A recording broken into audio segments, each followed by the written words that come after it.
Hi there, I'm going to go over some different metals that I use. In stop motion animation, generally we use the steel and the aluminum. The reason why we don't use brass and copper is because they corrode rather quickly, and when you're casting that in something that might have water in it, like foam latex, or with silicones, you could cause some inhibition. They just corrode so quickly they're not used. But brass is easy to solder, so some people like using that for their homemade armatures.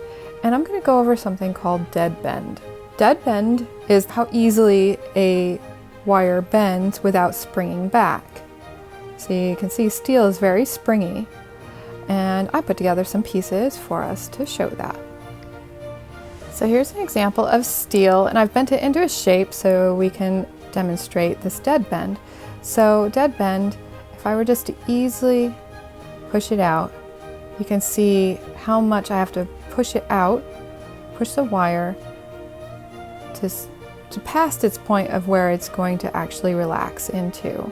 It's the same thing with pushing in. You can see how springy that wire is. And that's a demonstration of what dead bend is. So if you have to overbend, especially like an elbow in the arm, to get that hand right up to the face, you can get kind of a pain to hold it into place. And so you have to kind of extra bend it to get it to hold into place. Here's the same with brass. You can see the dead bend. About the same springiness as steel. So there really isn't much advantage, except for brass tends to break faster than steel as far as work hardening. You know, we just use these for very particular things where you need to solder to a flat brass plate or something like that. Might come in handy. But you can see how much you have to overbend, and then it springs back into place. It just really is a very kind of springy material. And here's copper. You can see it is springy as well. Maybe a little less so than like brass. And this dead bend can be augmented with copper.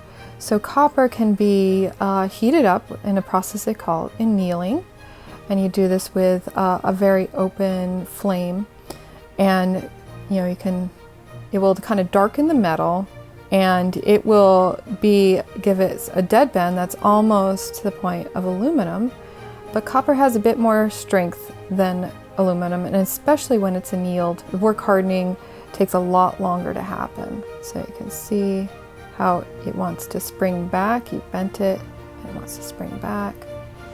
And you have to kind of overbend to, let's say, get that elbow to where it's to the face. So again, this you can use in armatures that you're not going to cast into things like foam latex. It will corrode on the inside very slowly. Any moisture is going to turn things on the outside kind of this green, because the corrosion on copper is green. It also, you can get copper that's coated in different colors. This is actually coated in a red color. And even though this looks like copper, it's coated as well. So you can get copper that is meant for jewelry making, and you can get it in a wide variety of colors. This is sort of a blue-black. But you can tell it's copper on the inside, the very end, and you see that kind of copper color. So, and these are usually coated in enamel that tends to be flexible as well. I like to use that because then you can use the color of the hair of your character in copper for the armature, and you don't need to coat it with anything, or if it does, whatever coating you are using, it's still the same color as the hair, so it blends in. And that's a really nice use of copper.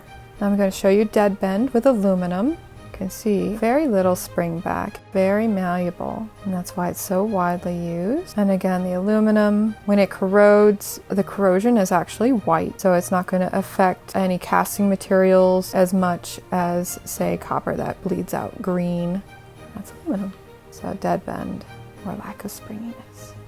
Here in review, we have the metals with the best dead bend. You're going to have aluminum, which has the best dead bend, copper, a little bit more springy, brass even more springy, and then steel being the most springy. And we can remember that copper actually has a potential, if annealed, to be as much of a soft, pliable, and has as much dead bend as aluminum.